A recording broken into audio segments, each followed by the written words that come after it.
We're going to talk about the calendar today, in addition to not wearing masks. No, we won't talk about that yet. Okay, this can go away. So mankind owes God worship. And I drew last time that little circle there. But let's go ahead and draw another one here. So this is going to be, what is it? June, December, January, February, March, April, May, June, July, August, September, October, November. So this is the year, right? And we've got, when does the liturgical year? The liturgical year, when does that, and what does that mean? What does liturgical year mean?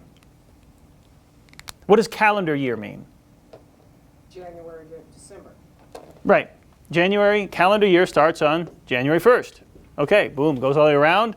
And then up December 31st, next day, a new calendar year. What is the liturgical year? When does it begin? When does it end? What? Easter. Good. Let's get some dialogue. Easter, Advent, my birthday, right?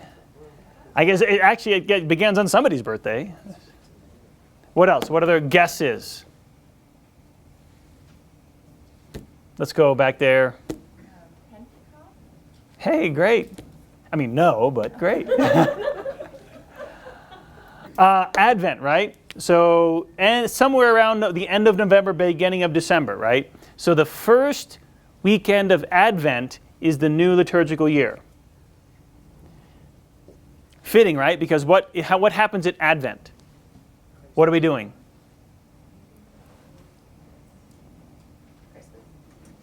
Christ was born? Well, Christ was born on December. That's the end of Advent. Okay. Advent is preparing for when Christ was born, right? So that would be the Annunciation. Okay, well, that's the beginning of Christmas. Here we go. Like 9 months, boom, to December 25th, March 25th. Okay. But Advent, guessing. right. And no, that's good, that's good. I want you to guess, right? Even though I'm going to make fun of you, that's part of it, right? So that's gaslighting, right? You make people want you to make fun of them. So Advent is 4 weeks long because the world waited 4,000 years for Christ. And so 1 week for every 1,000 years. That's pretty good, if you ask me.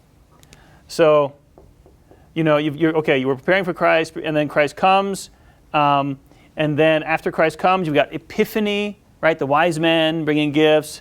And then you've got this kind of Christmas season. And then you begin Lent. And Lent goes into Easter. And Easter goes up to Pentecost. And you've got time after Pentecost. And then we end at Advent. And what's the last week? What's the last weekend before Advent? What's that called? No, good guess, but it's pretty easy. It's called the 24th and last Sunday after Pentecost. The last Sunday is what it's called. What's the theme? What's the theme for the 24th and last Sunday after Pentecost? Somebody who's really shrewd could get it.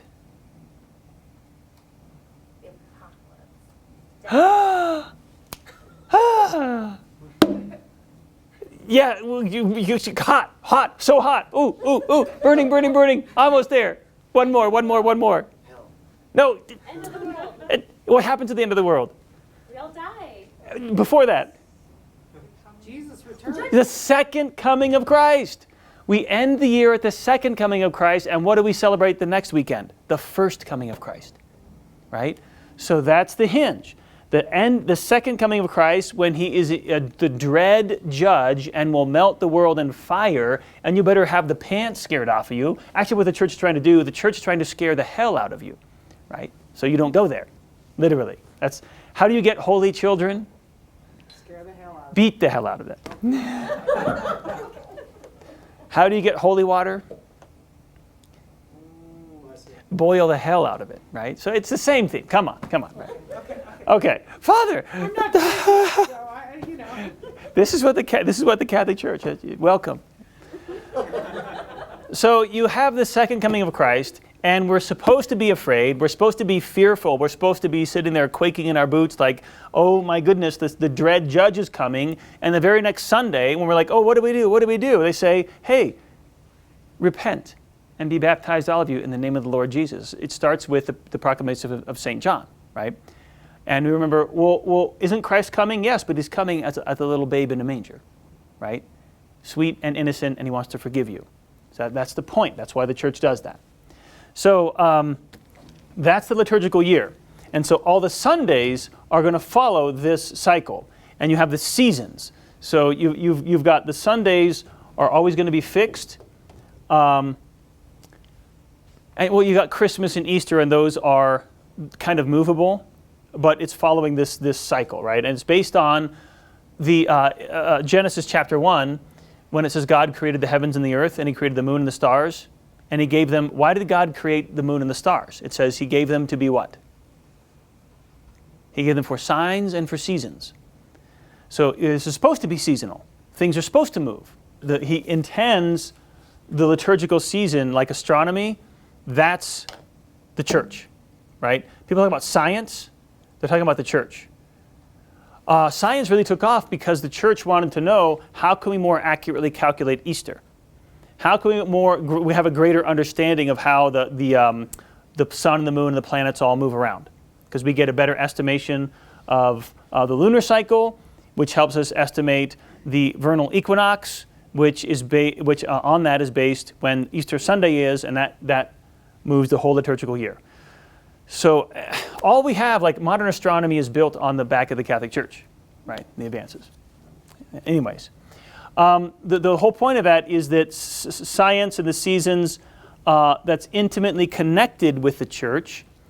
And so, and that is when we're doing the liturgical seasons. It's based on, what do you call that? The calendar year. When did Christ visit mankind? How many days? When is the winter solstice? 21st of December. 21st, 22nd, 23rd. When is it darkest in the year? Right here, right? When did Christ come in history? Its darkest point, right? And then what happened after Christ came? He brought the light. He was the light, and it starts getting lighter and lighter and lighter and lighter, right?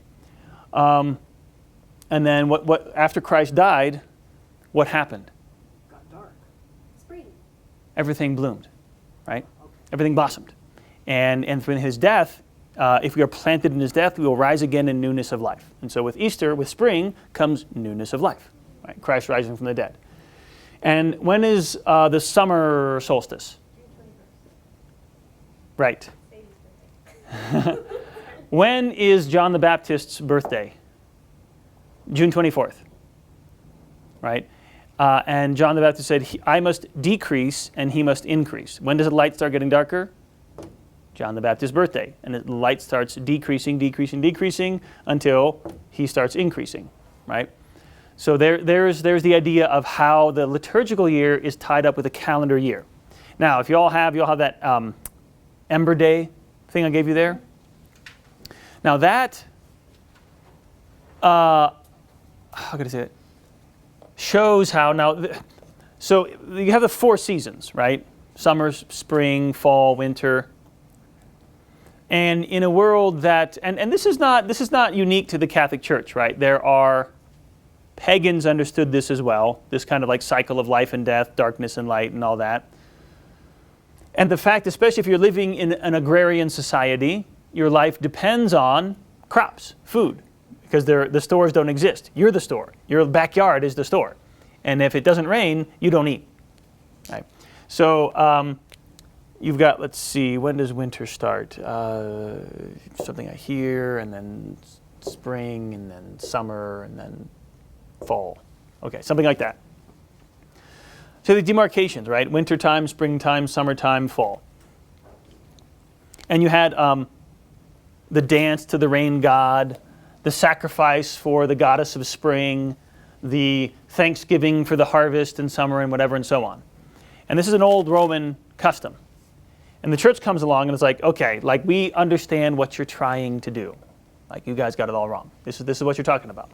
So the Ember Days mark the passage of the seasons.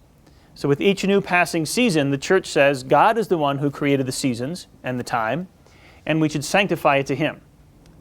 And to each season, there is something that is produced which we use for the liturgy. When do you harvest wheat? In the summertime, right? Wheat becomes the bread of life, right? Holy Communion. Well, what about wine? When is wine harvested? Grapes? Fall, right? So in the ember days for the fall, you sanctify the wine, the grapes and the harvest and so on. And you're asking God for blessings so that you can harvest them and give it back to Him. What's harvested in December? Olives. I didn't know that. What comes from olives?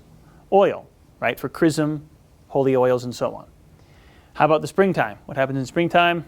Flowers, bees, and you get honey, or not honey, you get wax for candles, right? And so the candles used at Mass. So the ember days, which we don't do anymore, it would be like the hippies' dream. I don't know why the church got rid of it, but you sanctify the seasons, and you remember that, again, God gave the seasons, and we should give the seasons back to Him, right? Give the harvest back to Him. All that is, that's when you get a missal. All of that is in here. So what you have is these little red things. Those are called the ember days. And the ember days are the Wednesday, Friday, Saturday when the season changes. So there's ember days in Advent, ember days at Lent, ember days at Pentecost, and ember days coming up in September. Yeah, but it's right around the feast of the Exaltation of the Cross, which is September 14th. Then you have the ember days. I think I could look in here. But you'll see that, right? Now, on a calendar, your traditional calendar, you've got the little, right? You got your little nail here in the wall. You get your calendar, and you got your picture, whatever it is. Then you've got the calendar days, right?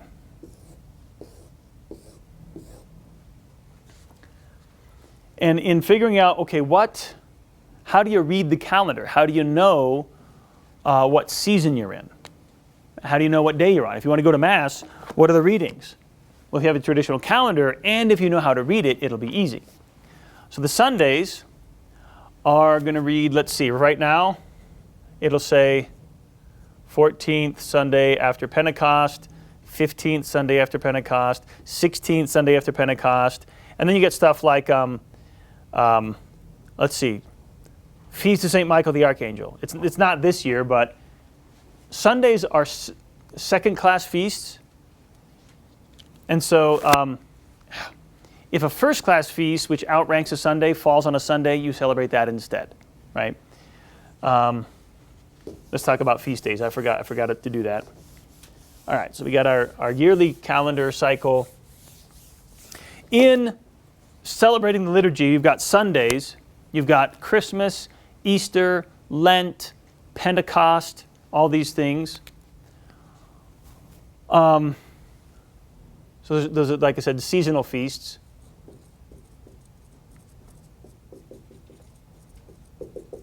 And then you also have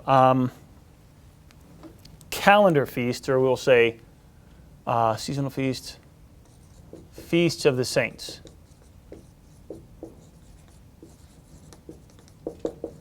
Right, okay. And so in the year, you've got kind of two calendars going. And regardless, there's all feasts are, you have first-class feasts, second-class feasts, third-class feasts, and then fourth-class ferias. That's feria is Latin for weekday. There's no feast; it's just kind of there. So the saints, as we know, Saint John Vianney, Saint Padre Pio, Saint Joan of Arc, Our Lady of Mount Carmel.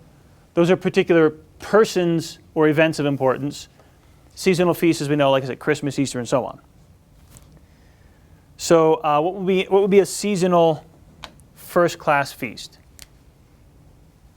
Christmas, Easter, Epiphany, and so on. What are some first-class feasts of the saints? Michael the Archangel. What else? No, those are third. Guardian angels. St. Joseph. Joseph. Protestants, all of you. Don't know anything, right? Why we're here? Okay, all the apostles are all second class. All the apostles are going to be second class. Saints Peter and Paul will be up here. Saints Peter and Paul are the Annunciation, right? The Assumption. What else? The first class feast. What, who? Ash Wednesday. Ash Wednesday. That's over here. That's a seasonal feast. Ash Wednesday. Second class feast is going to be any Sunday, for the most part, right? Interesting. You have first class ferias during Holy Week. That's too much. Never mind. Are there any? I don't know if there's any third class seasonal feasts, but typically any of your saints, guardian angels, John Bosco, Teresa of Avila, Therese of Lisieux, Padre Pio, any of you, those are all going to be third class feasts. Unless, like, what is it? Our Lady of Mount Carmel. Which class feast is that? Oh, actually, let's see. On a fourth class feria, you'll also have what's called a commemoration.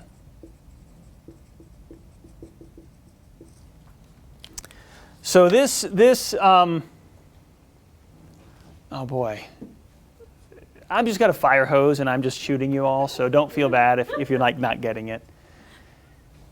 This relates to, remember the divine office with Matins, Lauds, Prime? If there's a first class feast, what we read is different than if it's a third class feast. So depending on the ranking of the feast, we're like, okay, I'm reading this today. I'm going to read this today. They're like, this is all different for the monks and the nuns. And when you go to celebrate Mass, you're like, well, it's a first class feast, so we should have an organ and a choir, and we should have flowers, and I'm going to bring out like the good vestments or the better vestments, the best vestments. Then if it's a fourth class, it's a third class feast. Like, oh, it's just, St. John Bosco, right? Then you just have your regular, Mass and so on. So the Mass and the divine office, the breviary, are connected, and it does make a difference. Where was I going with that? Oh, commemoration. So a commemoration it's kind of a feast day, but it's not enough to be in the divine office. Like there are certain prayers you say, like, okay, today is the feast of St. John Bosco, and you read the prayer for St. John Bosco, and you do the readings for St. John Bosco, and so on and so on. If it's a commemoration, you don't do any of that. It's just at one of the offices at Lauds, you read a prayer for the commemorated saint, and that's it. You don't do anything else.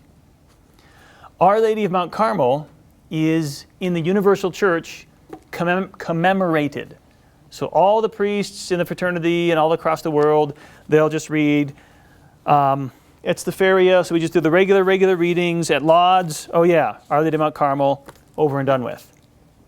But Father Jackson, myself, and Father Kluge, we do like all the readings. It's Our Lady of Mount Carmel. It's our patronal feast day. This is what our church is named, and so it's a big feast for us. So we do all kinds of readings that the rest of the church doesn't do.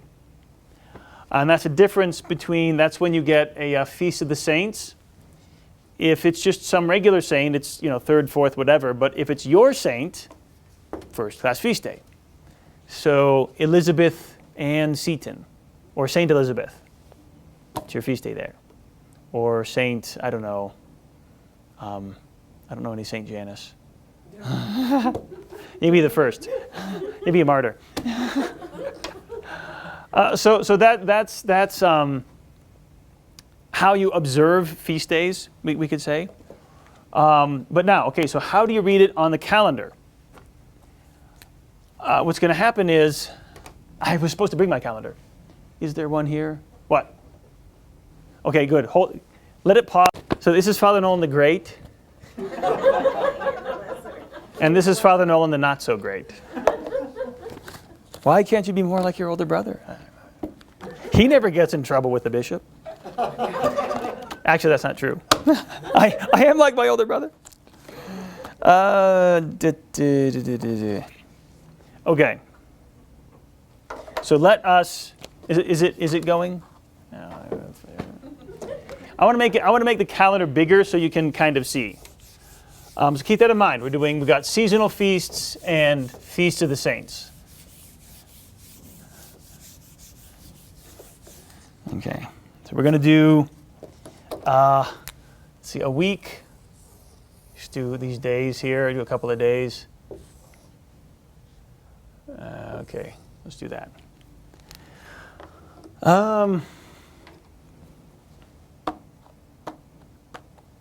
Okay. 4, 5, 6. Okay. August 4th, 5th, and 6th.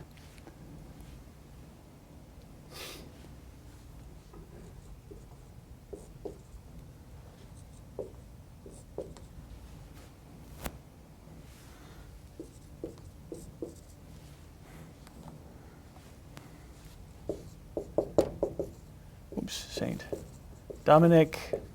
I should know this. This is 5 August. I don't know what that is. Oh. Dedication.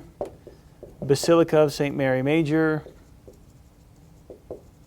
And this is the Transfiguration of our Lord. So what does this mean? We're looking at our calendar, right? August. And we see this stuff. What does this number mean? That's the date. That's August 4th, right? What does this mean? Saint Dominic is celebrated. Right, that's the feast day. So this is the feast. It's the feast of the dedication of St. Mary Major, the Basilica, the feast of St. Dominic, the feast of the Transfiguration of our Lord. Is it a big feast or a little feast? How do we know? Third class feast, and it's going to be white.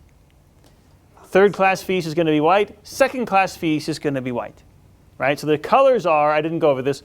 White is the color of triumph or purity. So virgins are white, confessors are white. And a confessor is not like somebody who hears confessions, but somebody who confesses Christ. So you see that, like laymen are confessors. So virgins, white for purity, confessors, white for glory, triumph, holy popes, right? Apostles are red because every apostle was a martyr, except for St. John, and it was only because they couldn't figure out how to kill him. That's the only reason he wasn't a martyr. Martyrs are red. Funerals are black. And so when will it be black? When will this color be black? First class funeral. All Souls Day, right? It's going to be black. You don't have black very often in the Feast of the Saints. But let's see. So something else. What's another? Oh, here we go. So when this is so you know it's an important feast day when it's this. First, like, oh, okay, big old feast day. So what is it? Holy Day of Obligation. Let's change that from 5 to 15. So say it's 15 August. What feast is that? Assumption. I should know that. So that's the Assumption. So what's on the 14th? This is interesting. What we're going to find on the 14th is second and a V.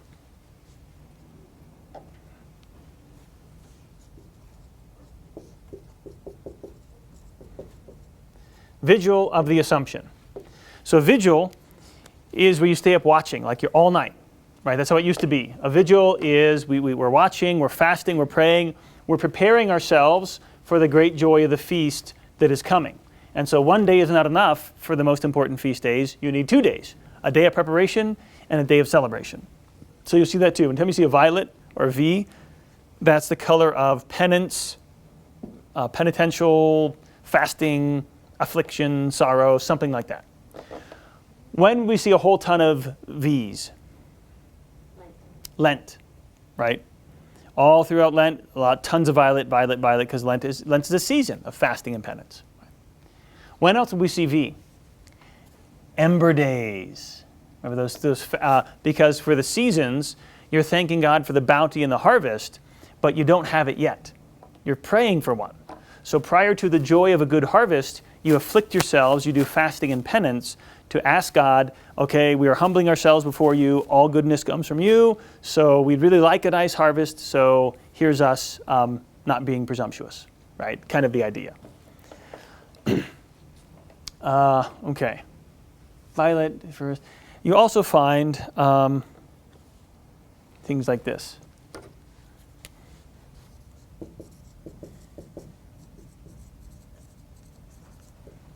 Fast and penance written under some of the days. Oh, and you get this too on the fraternity calendar.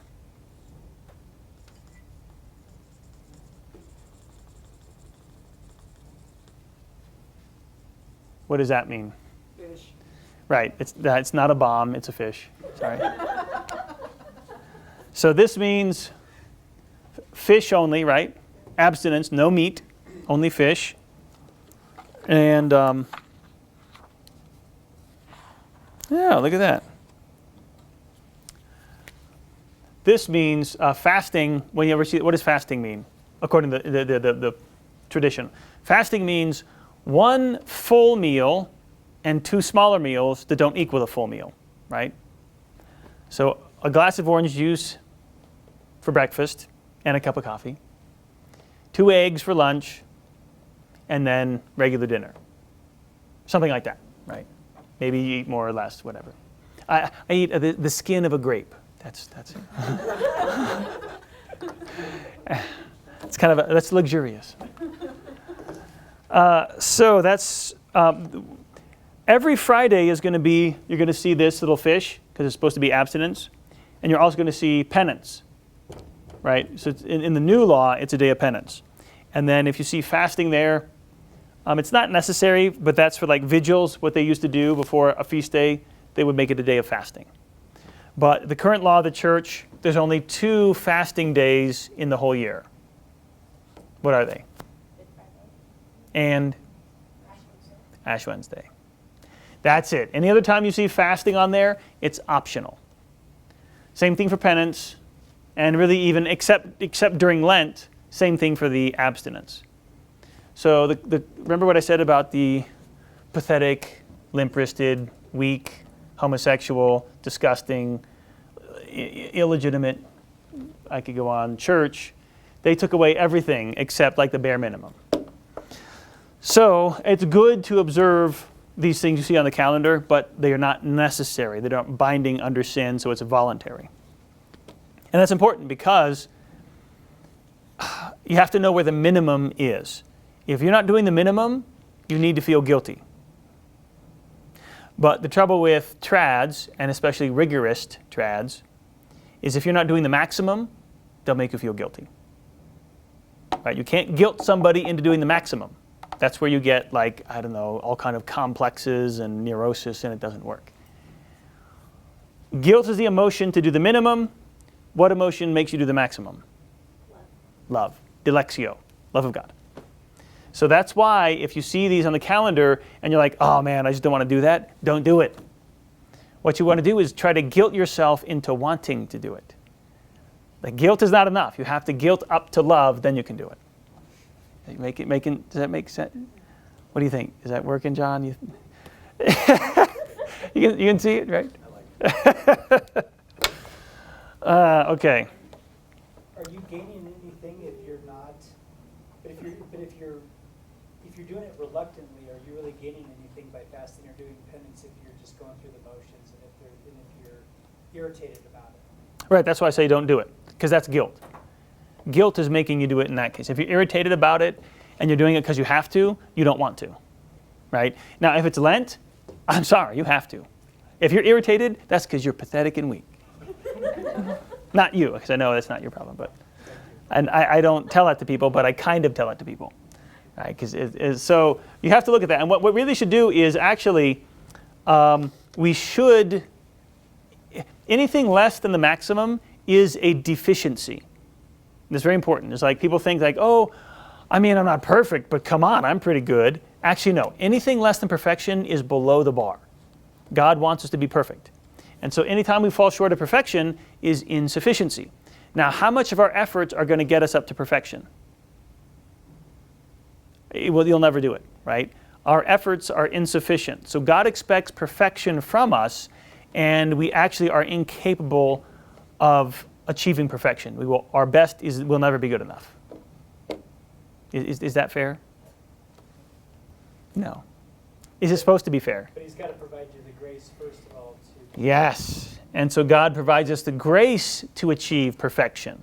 And this is, I have a whole sermon on the Tour de France.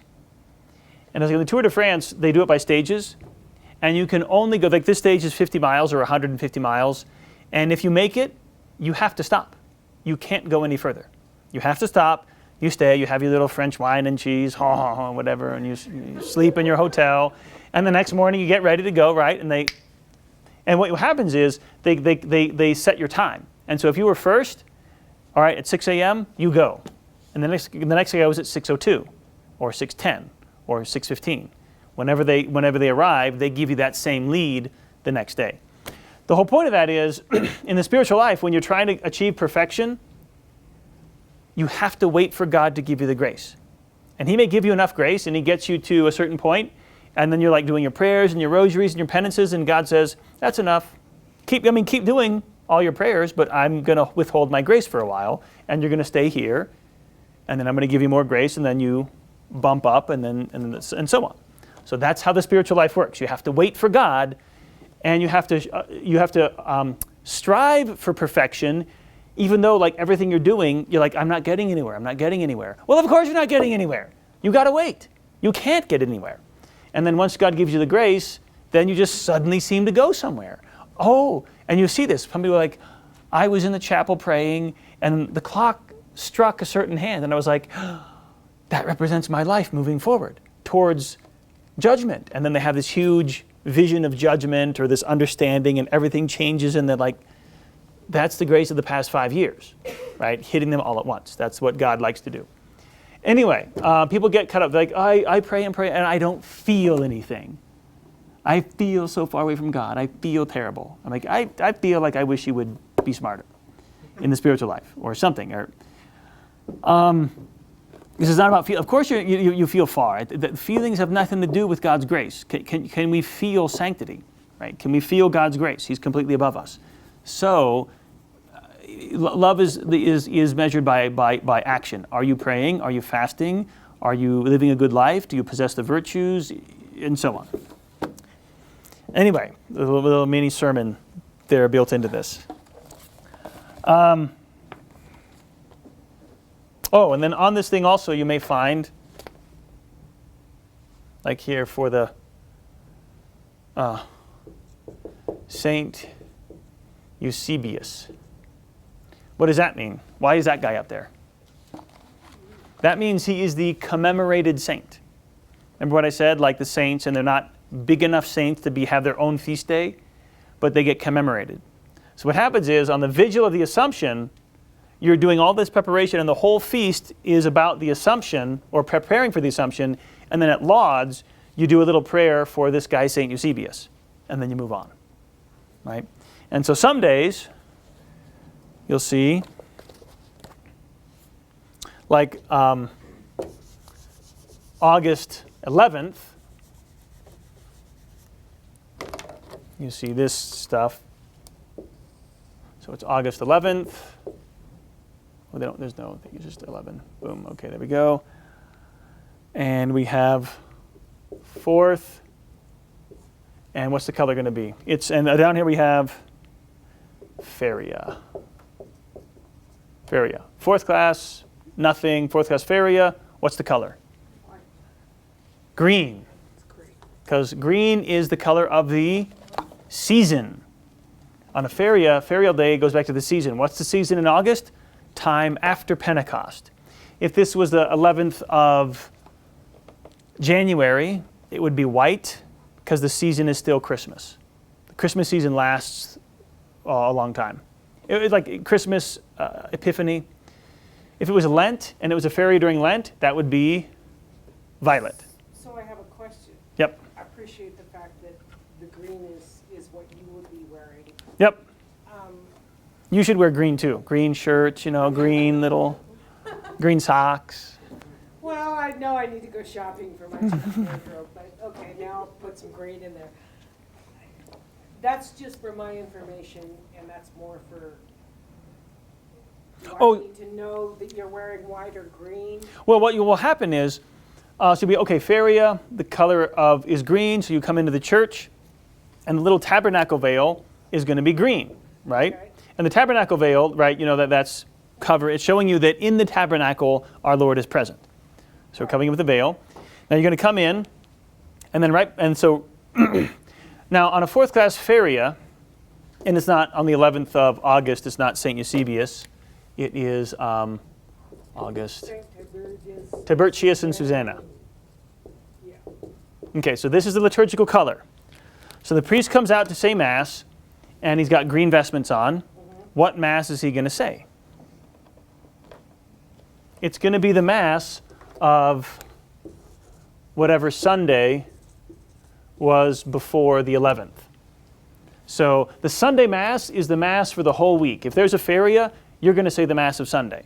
Right. So the Sunday is kind of like the theme for the week. For this week, the theme is... So this week's theme, what is the theme for this week? Right. What's the theme of 14th Sunday after Pentecost? No one can serve two masters. Right? And you got the epistle and the gospel. So that's like, okay, no one can serve two masters. So if you kind of think about that throughout the week, that can inform you. Even with the other feast days and all that, you kind of put them together. So it's the 11th of August. You're like, okay, I got it. And this was, I don't know, say it was the 8th Sunday after Pentecost. And the priest comes out and he's wearing red. You're like, but it says green, Father. What are you doing? Why is he wearing red? Because Saints Tiburtius and Susanna were martyrs. So, so here's what you do. So in your missal, oh boy, I'm sorry, this is a 4-hour class, and it's like, it's like putting information into a dryer and turning it on, and it just is tumbling.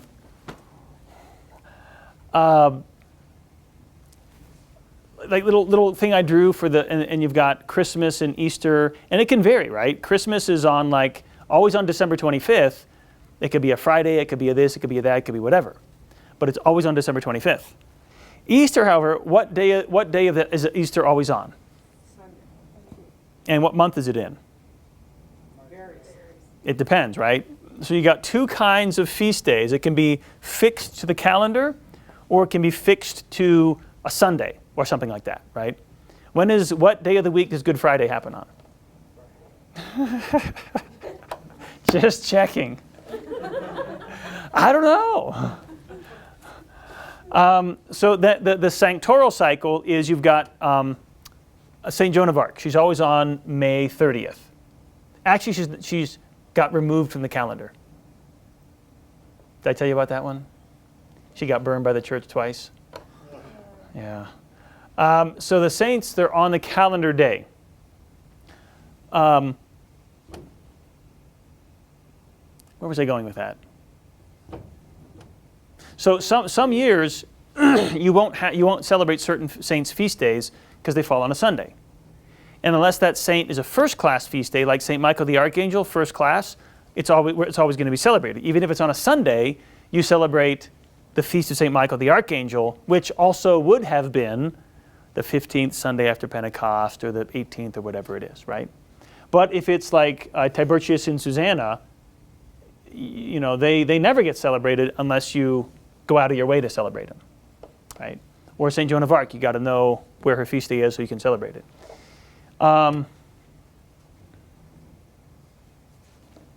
There was some other point I was going to make there on the Mass. When are we celebrating the Mass?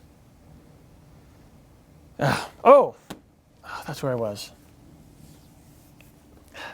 I feel.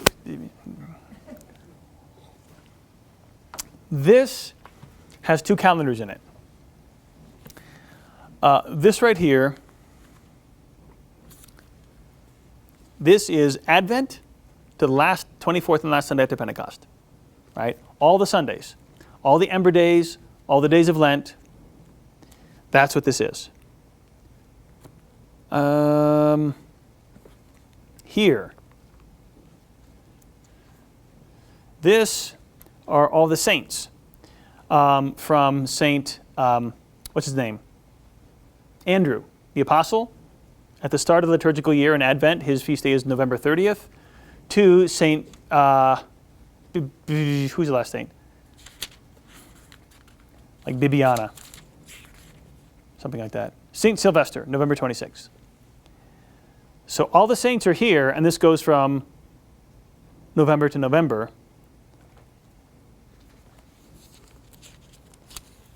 And then the Sundays are here, right? And that goes November to November. So when you go in and you want to find out what Mass you're celebrating, you've got to know, is it a seasonal feast? Are we going to celebrate the Sunday, the 14th Sunday after Pentecost? If it's the 14th Sunday after Pentecost, it's going to be here. If it's St. Tiburtius and Susanna, it's going to be back here. Is that making sense? Okay. I don't know where this video is going to end up, since I'm still on interdict, so we'll see. If you want to go back and figure it out, ask Edson or Liz. Ask Liz, she knows. There we go. This missal now also, that's the main thing. You'll see a lot of missals, and if you look at the front, the pages are all nice and crisp, except the center, they're all like crumply. And that's because in the center you've got the Mass. Aspergesme, the prayers at the foot of the altar, Kyrie eleison, introit, Gloria, Epistle. So like the regular fixed part of the Mass is in the center of the Missal. And then the readings, Epistle, the Gospel, those little prayers, those are going to be in the other sections of the book. So that's why you see people like it's kind of hard to read. You start out with a prayer, then you go to the Mass, then you go back to the prayer, then go back to the Mass, then you go to a special section, then you come back to and so on. So it'd be hard to figure this out. And this is what I wanted to give a class on today, but I'm just getting to it and it's been an hour already. So that's why I've delayed giving a class on the Missal for a long time, because there's a lot here. There's a whole lot here, and there's a whole lot of background behind it. What does this mean? What does that mean? What about this? What about that? Any questions so far? Catherine? So for the ranking system, like in the Licence Missal, these like double. Does that parallel to the first, second, third class, or is that just like an older system, like 355? Yeah. So this, unfortunately, was done in the 30s, like 37, and then it was good for about 30 years, and then the church blew up. So generally, this is accurate, but in the beginning, it talks about, and it's got a lot of good information in the beginning, right? Like I finally was like, why is this missal so big? I only use a couple of sections. I just started reading from the beginning. It's got a lot of good information on there, on the Mass itself, the history of the Mass. In the back, in this missal, it's got the yearly liturgical cycle. It talks about what liturgy is. It talks about Advent, the Christmas season, what we should be thinking. And then it has a little section like on the feast days for the saints. It's got a little mini Butler's Lives of the Saints in the back. It talks a little bit about the saint's life and what it was. So you get a good missal, you go in there and you're like, oh, Feast of Tiburtius and Susanna. You go in the back, August 11th. Oh, here's Tiburtius and a little bit about the saints. Here's their Mass. Here's the regular Mass. You know where to go. We really should do like just a day where everybody brings a calendar and we say, okay, I'm going to celebrate Mass on September 5th. What Mass am I saying? Right? And we all figure it out. We should do that sometime so you can know how to use the Missal. But we ran out of time. Questions? When a person obtains a new missal, is it necessary to get it blessed? Nope, same thing for the reason you don't bless Bibles. Is they're already considered blessed because of the sacred words contained therein. That's why it's called the Holy Bible. It's already holy. Okay. I wish I could point you to resources, but that's kind of the hard thing about being a trad Catholic. There are no resources. You got to find them, or we have to make them. But we're looking at doing that with our welcoming committee, which you should be on. Are you on that? You need to be on the welcoming committee. I just nominate you. Okay. All right, let's. Oh, Rebecca, yeah. What does trad mean? Trad, it means like sour, angry, a little bit bitter. It's short for traditional. Traditional Catholic. So we're all trads. Oh, we are? We are. You're lumped in with us. You're trad. Here it's a good thing. It's a good thing. Yeah. So the worst are the rabid trads, the foaming at the mouth trads. Yeah. So it's a different thing. We'll talk later. So let's say a prayer.